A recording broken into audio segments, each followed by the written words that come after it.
Operation সিঁদুর, ভারতীয় প্রতিরক্ষা বাহিনীর নিখুঁত ও সমন্বিত জবাব। জম্মু ও কাশ্মীরের পেহেলগাঁয়ে সন্ত্রাসী হামলায় ২৬ জন নিরীহ মানুষের মৃত্যু গোটা দেশকে কাঁপিয়ে তোলে। এই ঘটনার প্রতিক্রিয়ায় ভারত সরকার ৭ই মে শুরু করে অপারেশন সিঁদুর, একটি পরিকল্পিত ও যৌথ সামরিক অভিযান। সেনাবাহিনী, বায়ুসেনা ও নৌসেনার সমন্বয়ে পরিচালিত এই অভিযানের লক্ষ্য ছিল সীমান্ত পারের সন্ত্রাসী ঘাঁটি ধ্বংস করা ও দেশের নিরাপত্তা নিশ্চিত করা। তথ্য ও সম্প্রচার মন্ত্রণালয়ের মতে এই অভিযান ছিল ভারতীয় সেনা, বায়ুসেনা ও নৌসেনার যৌথ প্রচেষ্টার ফলাফল, যেখানে পেশাদারিত্ব, নির্ভুলতা ও লক্ষ্য স্পষ্ট ছিল। এই অভিযান ছিল সীমান্তের কাছে এবং পাকিস্তানের ভিতরে থাকা সন্ত্রাসী ঘাঁটিগুলো ধ্বংস করার জন্য। অনেক সংস্থা একসাথে কাজ করে মোট ৯টি বড় জঙ্গি ঘাঁটিকে লক্ষ্য করে এই অভিযান চালায়।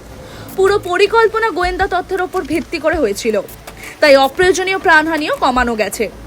অপারেশন সিঁদুর পর পাকিস্তান বেশ কিছু ড্রোন এবং ইউভি দিয়ে ভারতের বিমান ঘাঁটি ও সরবরাহ কেন্দ্র আক্রমণ করার চেষ্টা করে, কিন্তু ভারতের শক্তিশালী এয়ার ডিফেন্স সিস্টেম এই হামলাগুলো সফলভাবে থামিয়ে দেয়। এর পেছনে মূল ভূমিকা ছিল integrated command and control strategy, যা দ্রুত হুমকি চিনে প্রতিরোধ করতে সক্ষম। অপারেশন সিঁদুরে ভারতীয় সেনা, বায়ুসেনা ও নৌসেনা মিলেই শক্তিশালী অভিযান চালিয়েছে। বায়ুসেনা সুনির্দিষ্টভাবে পাকিস্তানের নুরিয়ান ও রেহেমি খানের ঘাঁটিতে হামলা করে, যার প্রমাণ সরকারিভাবে প্রকাশ করা হয়েছে। একই সঙ্গে ভারতের আকাশ সীমা রক্ষা করতে মিসাইল ও অন্যান্য প্রতিরক্ষা প্রযুক্তিও ব্যবহার করা হয়। এই অভিযানে ৩ বাহিনীর অসাধারণ সমন্বয় স্পষ্ট হয়েছে, যা ভারতের প্রতিরক্ষা শক্তিকে আরও মজবুত করে তোলে। ভারতীয় সেনাবাহিনী আক্রমণ এবং সুরক্ষা উভয় দিকেই সফল। তারা ম্যান পোর্টেবল মিসাইল, LLA গান ও দীর্ঘপাল্লার SAM ব্যবহার করে ড্রোন ও ছোট বিমান ধ্বংস করে, যার ফলে সামরিক ও সাধারণ অবকাঠামো রক্ষা পায়। অপারেশন সিঁদুরে নৌসেনা সমুদ্রে আধিপত্য বজায় রাখে। ক্যারিয়ার ব্যাটেল গ্রুপ এবং MiG-29কে যুদ্ধবিমান ও সতর্কতামূলক হেলিকপ্টার দিয়ে তারা পাকিস্তানের পশ্চিম উপকূল পর্যন্ত নজরদারি চালায় এবং শত্রুদের কার্যত বাধাগ্রস্ত করে।